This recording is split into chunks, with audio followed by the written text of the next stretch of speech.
coming out here after 30 years. Yeah, I ain't got nothing, but I'm gonna have something because I'm rich in personality, you know, and I'm rich in love. My family love me, and that's really all that counts. Shout out to everybody out there on Team Banky Pound, man. I appreciate the love. Boom, boom, boom, boom, boom. Appreciate the support. 33, man. 33 years of prison stories. Can't stop, won't stop. Road to 100K, man. We're almost at 80. Almost at 80. I feel I'm repetitive in saying this because we can't even get to 80, but we still shooting for 100K. TBP stand up. You know, real TBP, we gonna get there. We gonna get there. Appreciate the love though, man. I appreciate the love for sure. A lot of things in the works, man. I got some things working out, man. So y'all gotta rock with me, man. Hold me down. Hold me down. We gonna make it happen 2023, you know, by any means necessary. So today, man, I just spoke about this, so I want to get it to y'all while it's still fresh on my brain. We was talking about last video or a video or two before when I was telling y'all a story. A couple of y'all asked me about it in the comments when I was talking about Righteous. Y'all wanted to know about Radar in Chicago. Radar in Chicago. Now, Radar in Chicago, that's a crazy story. Crazy, crazy. Y'all already, you know, heard about Boo Boo and Charles, man. Radar in Chicago, man, they built for it tough, man. I mean, I probably met them in the late 80s, you know, 89, 88, 89 or something like that. I think I met Radar first. You know, Radar was cool with me. He was super cool. You know, Radar from VA, you know what I'm saying? I think, you know, Chicago, from Chicago. But I don't really know Radar's whole story. I can just tell you what the parts I do know. I do know he had a whole lot of time, and I don't think that he expected to ever get out. I heard he was a real big track star when he was on the street. You know, he run long distance. I definitely believe it because he run that field out there on that yard like a reindeer, man. I'm talking about a healthy trot, man, fast pace, and he can run it the whole rec period. Every time they had any type of, you know, 4th of July event or any type of event in there where they had competition, Radar always won the long distance running, man. Always. He can run, man. The cat can run. He was tall, slim, you know, probably, you know, 5'11", maybe 6 feet, real slim built, you know. And he, all in all, man, Radar was, you know, he was a likable dude, man. But you know, I guess, you know, in his own mind or whatever he got going on, you know, he figured like he won't never get out. He got into, you know, the boy scene, you know, and Radar was a gorilla pimp, man. You know how they say the gorilla pimps. Radar was like a gorilla pimp in there with, you know, with the boys and stuff. Radar, you know, if he lock into one of them boys or he messing with them or whatever, you know, he ain't playing no games. I mean, he don't want them talking to nobody. He don't want them associating with nobody. He don't want them hanging with the other boys. He ain't going for none of that. And he will enforce it. He will put hands on you. You know what I'm saying? One of the first things I remember about Radar was when I was back on Augusta, he was messing with some peoples. I want to say their name was Sade. I'm not sure, but I think it was. And you know, I'm new on the camp anyway, so I don't really, you know what I'm saying, know all of, you know, what's going on. But I do know that it was some peoples on there named Sade, and they was supposed to be Radar peoples. And I remember seeing him on the yard one day, and the people was walking the yard. Radar was jogging. and the people had stopped and was talking to somebody, you know, a dude, you know what I'm saying, talking to another dude. I don't know what they was talking about, what was going on, whether they knew each other, whatever. But I remember I was walking the yard with I think Little Squirrel, and I remember Radar was coming around and he stopped, and he just looked straight at the people like, you know, what you doing? You know, and they said, nah, I ain't doing it, I'm just telling.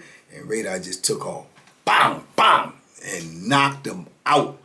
You know what I'm saying? I'm talking about knocked them out straight unconscious. Boom, hit the ground and everything. Then he turned around to the dude and say, hey, yo, you don't talk to them about nothing. You know what I'm saying? You got anything to say to them, you say it to me. And dude was like, all right, man, I don't want no smoke, man. I was just speaking to him, man. I know him from, I don't care nothing about that. You don't talk to him. That's mine. That's mine right there. Don't say nothing to him.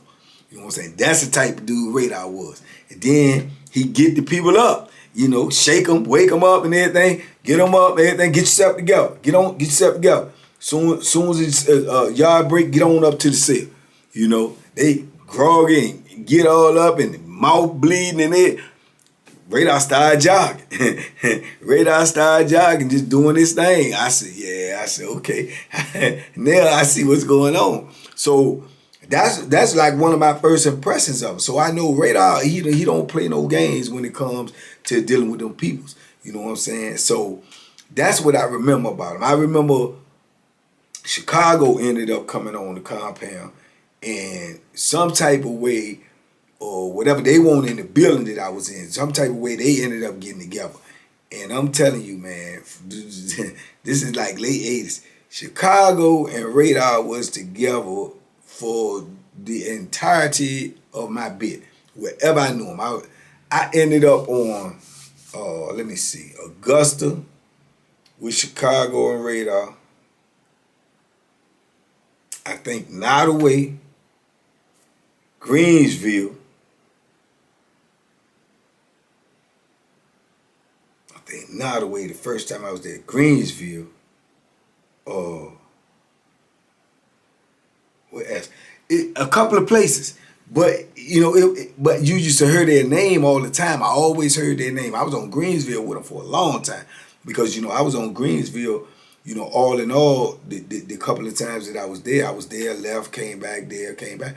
The couple of times I was there all together and combined probably like 13 years of my bit. I spent more time on Greensville than I did anywhere during this time. So when I was on Greensville, most of the time that I was there, even both times, like Radar and Chicago was there, you know, and they was together, you know what I'm saying, locked in together, you know what I'm saying. Now, just like Charles and Boo Boo, they fight too. They'll get the rumbling as well. You know, Chicago was, you know, creeping around, doing this, that, and the third. When Radar be at work, Radar heard about it, come back, bam, bam, bam, bam, bust them up. You know, black eye, busted lip, all that, and they still together. You know what I'm saying? Chicago will fight with Radar. If Radar get to beefing with somebody, you better keep an eye on Chicago, because if Radar moves, Chicago is definitely going to move. But I don't think he fought Radar back.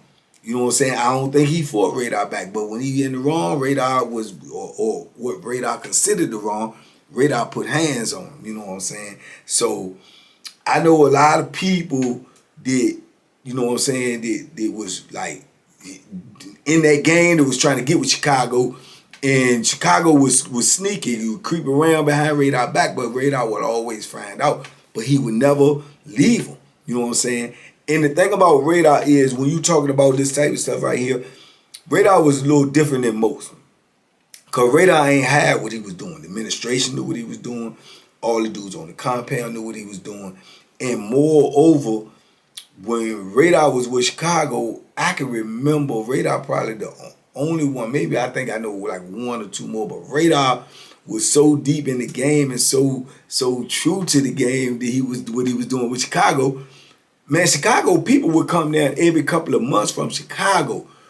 They would have multiple people come visit them, so some people could call somebody else out. They would call Radar out, and Radar would go out there and be in the visitation room with Chicago and his family. And I think Radar did the same with his family. They let each other's family know that they was together and they was thugging it out in this prison. This is what they was gonna do. They was gonna go through it like Bonnie and Clyde.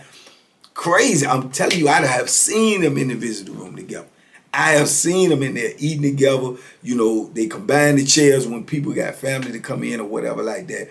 Or if you got a brother or somebody that's in prison, when they come, that people can call both of them out. I knew a few brothers, you know, in there like that in the system that they used to get visits together that people call both of them out because either they had the same mother, same father, or whatever, but they always was able to get, you know, joint visits. How Radar and Chicago got that done, I have no idea. But they used to go. But like I said, administration knew what time it was, you know what I'm saying? Because like I say, they've been in multiple incidents. And I think they got it in the system that, you know, they a couple that, you know, that's what they do. So, like I said, over the years, man, I've been many places with them. And as I told y'all, I was around Chicago. Chicago is at home now somewhere. You know, shout out to Chicago. Radar's still locked up. Radar was with me when I made parole, and I was in the little unit that we was in before they sent us to reentry, and Radar worked over there. And Chicago was around me before I actually made parole. Yeah, before I made parole, Chicago ended up leaving from Nottoway. I ended up making parole. I went to the reentry joint. I ran back into Radar. So I know Radar still was locked up at that time. And to the best of my knowledge, he still is. But see, Radar always had a maintenance man job because he knew how to, you know, work on, you know, toilets and fix stuff and all of this. He had some type of skills in that field. So he always got a maintenance man job. And he was always able to move around. When you got a maintenance man job, you can move around at will. You can go from block to block, building to building, because you could just go there, you know, with the pretense that you got to go fix a commode or whatever the case may be. The maintenance man workers, you know, they do all the work. The people that's hired by the DOC, they don't do nothing but supervise. They got one of the easiest jobs in the world. All the stuff that they supposed to do, they don't do. They just come to work, supervise over the inmates who actually do the work. That's the same job that Jay Williams had. Jay Williams, let's live life. Shout out to him. He had the same job. He know Radar real well. I think they even work together from time to time. But when Radar and Chicago weren't on the same institution, which somehow they always ended up on the same institution, you know, they gonna find their way back to get on the same institution. If they had to go to jail, check in, keep putting in transfers, keep putting till they get right back where they was, right back together. And but when they won't, then Radar be, you know, doing this thing, and I'm assuming Chicago be doing theirs as well. But Radar would use that job if he heard a new boy came on that compound and he moved in a certain block. Radar be in that block before the day over. Radar gonna push that cot in that block before the day over, and he gonna come up in there and find somebody he'll know and say, man, where them new people that moved over here? We'll see what they look like. And he on them, you know what I'm saying? He on them. And if they lock in with Radar and don't know what they getting themselves into, they finish, because Radar ain't gonna play no game, because once he lock in with them, that's it. They can't be running around doing all the things that most of the boys be doing in prison, because Radar ain't going for it. You know, he gonna definitely put hands on you and definitely go to war with somebody else that's trying to get at him. That's how he gonna carry.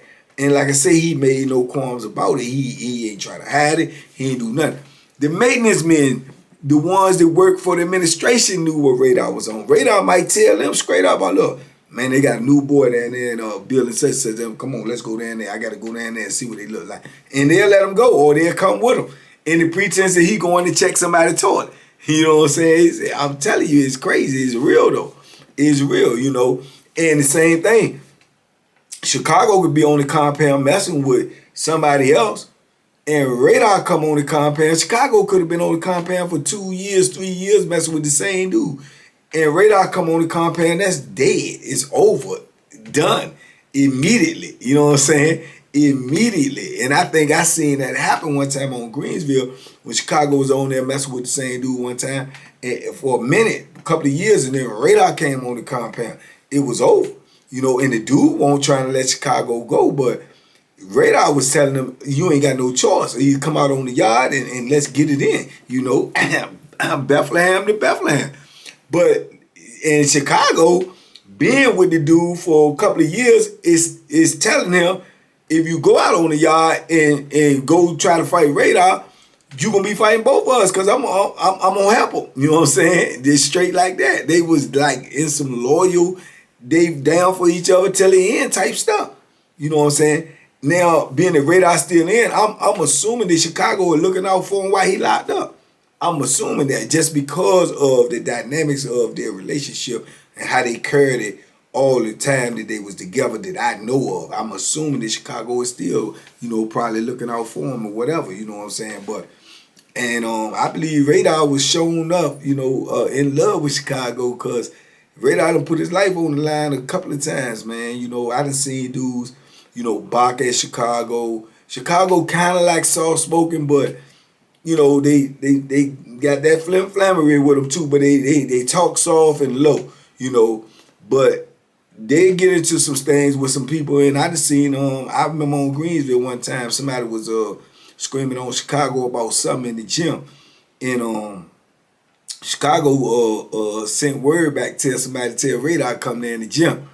Man, Radar came there in that gym and walked straight up to Chicago, and this how Radar said, "What's up, babe?" And Chicago was like, "Yeah, he was saying such, man." Radar went straight over to him. Bam, bam, bam, boom. They just got the rumbling off the rip. Chicago ran in, jumped in him. Boom, boom, boom. They put the bank on him. Bust him up. Bust him. And he ain't had none of his homies. Ain't even help him. Bust him up right there in the gym. I was in there. Bust him up. You know what I'm saying? Put the feet on him and everything. And they almost got away. You know what I'm saying? They almost got away with it, but they didn't. They ended up getting locked up. But they almost got away with it. But even when they go to the hole, if they go to the hole and they separate them, when they come out, they're gonna do whatever they got to do to get back on the same compound or the same unit. If they don't get on the same unit, they'll go to jail. They'll go to jail. They'll say, I'm going to check in. I'm going to check in because they won't let me come over there. I'm going to check. All right, well, go ahead. When you checking in, I'm going to check in at night. They hollering back and forth across the fence. And they'll check in and stay in segregation until they can go over there, until they can move over there, or until they move Radar where they at. They'll do it. I done seen them do it several times. You know what I'm saying? Several times.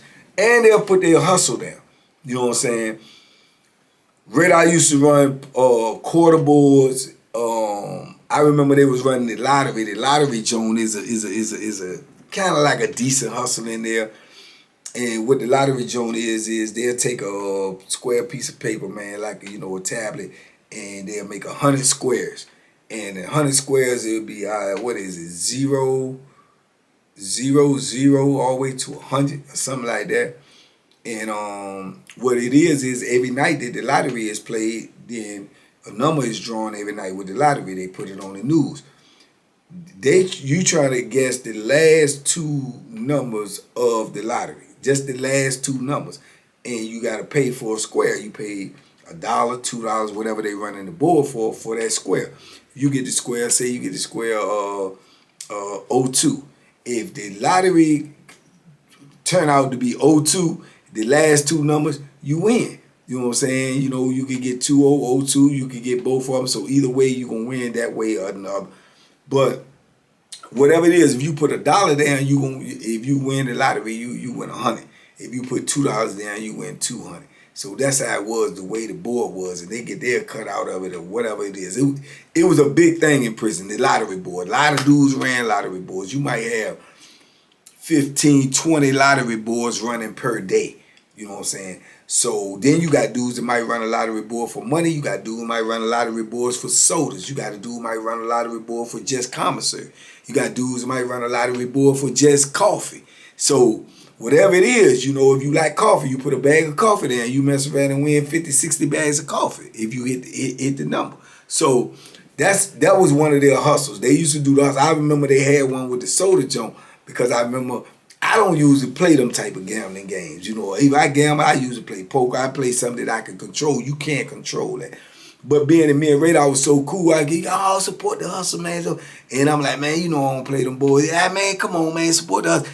I played this board. The first time I played it was for sodas, and I hit. I hit the first time I played it, and I won like 5 cases of sodas. You know what I'm saying? So yeah, he was mad. Then I don't know. He told me, man, I sit there beg you to play this joint, man. I gave this money away. Because the thing about the lottery board too, if you got 100 numbers and that board don't fill up and you still want to run it, you can run it on the chance that don't nobody hit. Because if one of the numbers come out that nobody picked, you keep all the profits. You keep them all. But if everybody don't fill the board up and you still run the board anyway and somebody hit, then you might have to come out of your pocket with what's already been put in there, and you have to come out your pocket.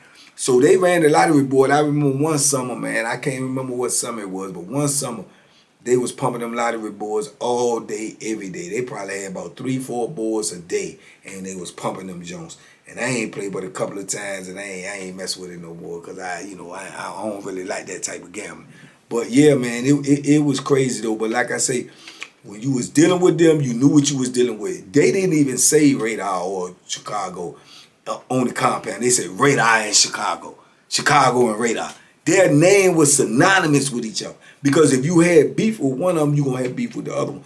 Radar won't really into a whole lot of other flim-flam, but he try to play basketball a lot. And sometimes when he get on that court and he play that ball, you know, a lot of fights come out of that basketball court, you know what I'm saying, just because of the testosterone, dudes losing, blah, blah, blah. Radar had a lot of hustle because he stayed in good shape, because I told you he ran a lot. But he ain't had no real good basketball game or semi-basketball game. But Radar wasn't the type of dude that you could just pop off at and say whatever you want to say to him, because he going to make you stand on that. He will fight, and he will push that Bethlehem. That's a fact. You know what I'm saying? And Chicago is going to help no matter what it is. If he right, wrong, or indifferent, Chicago is definitely going to bust a move with him and definitely going to help whatever type of situation they get into. He going to be a part of it. So like I said, I done seen him in several altercations, man. And I think one of the biggest altercations they was in, and I think it was about some lottery board stuff, some money that was owed that won't pay, and it was a big beef going on. They was arguing back and forth about what was going to be done, what won't going to be done. And I think Radar just, you know, put his flag in the ground and say, look, man, look, if you don't have this by the end, this is what's going on. And I didn't actually see this, but I heard about it because it was on the compound. It was big news. But they actually went down to the gym or something and ran up on the dude that posted had owed the money or wherever the discrepancy was, and they put that Bethlehem in him, man. It was nasty. You know what I'm saying? It was real nasty, and that was the last time that I had actually seen them together, because both of them got locked up. Both of them was in segregation. Both of them stayed back there for a minute and ended up getting shipped up off the compound. You know, and then I ran into each one of them differently, you know, individually on different institutions. But they always say, man, you ran into Chicago? You know, I was like, yeah, I seen them on such or running to Chicago. Like, you ran into Radar. But they always knew where each other was. They always wrote letters and everything back to each other. They wrote to their family. Their family get the letter and send it to the other person. You know what I'm saying? They was thugging it out, man. They was thugging it out, man. Whether you like it or don't like it, they was thugging it out. And if you was in penitentiary, it behoove you to know that if you beefing with one of them for whatever the reason is, that you're going to have to deal with the other one. It behoove you to know that, because they was not playing. And Chicago, like I said, was soft-spoken. He was, you know, outright gay. You know what I'm saying? You can look at him and you might can't tell, but when you see him walk or talk or act, you're going to know immediately that he gay. You know what I'm saying? But when it came down to putting that work in with Radar, oh, he gonna put that work in. You can believe that. He would put that Bethlehem in, you messing with Radar. You know, and then the same thing went. Radar creep around and be sneaking with them boys, and Chicago find out, and Chicago want to put the knife in the boy. You know what I'm saying? Straight up, or pull up on the boy's man and say, look, I heard your people been running around with Radar. I'm gonna tell you right now, if I catch him, I'm gonna stab him. You know what I'm saying? Straight like that. You know what I'm saying? So yeah, Chicago was gangster when it came to Radar. You know what I'm saying? And Radar was gangster when it came to Chicago. The police couldn't say nothing to Chicago out the way where Radar wouldn't pull straight up on him. Hey, look, you don't talk to them people like that, man. If you got a problem with them, you want to write them a charge, you want to do any of that, you pull up on me. Don't say nothing to them. You know, and he meant that. You know what I'm saying? And he would go to war with the police. That's how they was carrying it, man. They was on some real live Bonnie and Clyde type stuff, man. And like I say, you talking about from the 80s all the way till the 2020, you know, when I got out, they were still, you know, with each other. You know what I'm saying? Maybe not physically because they weren't on the same compound together, but they still rock with each other. They were still writing each other. They were still corresponding with each other. And it was crazy, man. Radar was Radar was a different type of dude, man. But he was definitely locked in with Chicago without a shadow of a doubt. He was definitely locked in. Yeah, Radar was so locked in. I have actually seen Radar tell female COs, man, to get smiley at their mouth. You know, he'd be like, I don't want you. What, you know, B, who you think I am? I don't want you. You don't impress. I got a boy. Yeah, I don't want you. You know, that's how locked in Radar was. And I've also seen Radar creep around and do something with another boy, and Chicago find out, and Chicago wanted to kill him. And Radar said, nah, I can't let you do that, but if you want to fight him, you know, I mean, I'm wrong, baby, you caught me, but you can fight him, but, you know, don't stab him or nothing, because I don't want you to, you know, get gone. And telling people they got to fight Chicago, and Chicago go out there and rumble them and beat them down. Most of all of them beat them down. And then Radar be standing right there and say, don't nobody get in. Don't nobody break it up. No, let them rumble. No, let them go. It's fair. This is a fair one. And they'll rumble. And I done seen that a couple of times. Because Radar will creep. He will roll out because he do his thing. You know. So, yeah, man, crazy. I'm trying to tell y'all, man, that this is some real stuff.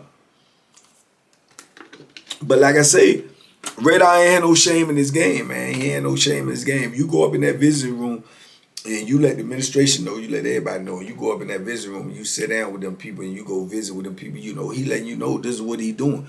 And he don't care. And he won't no type of dude that you could pull up on and call him gay or call him, you know, a derogatory name, you know, like that, because you going to have to answer for that. You know what I'm saying? He ain't going for it. You know what I'm saying? Straight up, he ain't no dude that you just can disrespect. He had respect. You know what I'm saying? Irregardless of what he was into, because of the fact that he was willing to put some work in. And it didn't matter to him. If it came down to time to put some work in, he gonna put the work in. Whether he had to get separated or not, he not gonna let that overlook or overshadow the fact that he got to survive in prison. And his reputation is his name, and his reputation is everything. So he will rumble, he will put that work in. And he has been in the hole several times. He has pushed that knife several times. He has been transferred multiple times. He done been all over the system.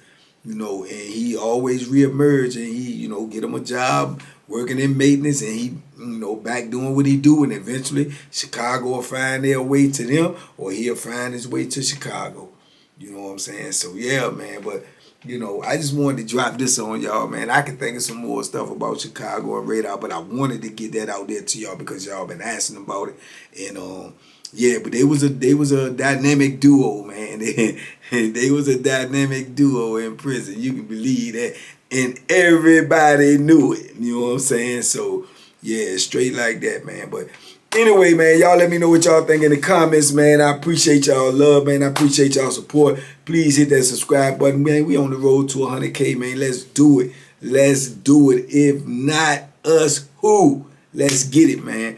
TBP, salute, man. Y'all be safe, be smart, make good decisions, man. And boom, boom, boom, boom, boom, boom, boom, boom. Duck them hooks, man. We out here. Bam.